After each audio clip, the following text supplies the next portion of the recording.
Stakeholders and staff of the National Bureau of Statistics have gathered here to launch the report for the Nigeria Labour Force Survey in the fourth quarter of 2022 and the first quarter of 2023.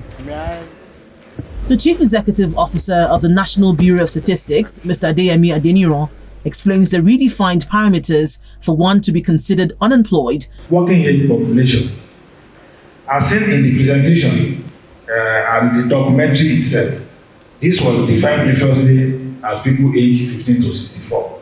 But with this new concept and definition that we are using, which is what is applicable all over other countries, we are changing into 15 years and above. The new standard defines unemployment as persons with the labor force, within the labor force, who within the 7 days reference period did not work for pay or profit for a minimum of 1 hour. Mr. Adeniran goes on to explain that the unemployment rate in Nigeria is now at 4.1% in the first quarter of 2023. Using the new ILO definition, the survey showed that unemployment rate for the fourth quarter of 2022 stood at 5.3%. And for the first quarter of 2023, it was 4.1%. Based on the new methodology. The Minister of Budget and Economic Planning, Senator Abubakar Bagudu, cuts the ribbon to unveil the Nigeria Labour Force report.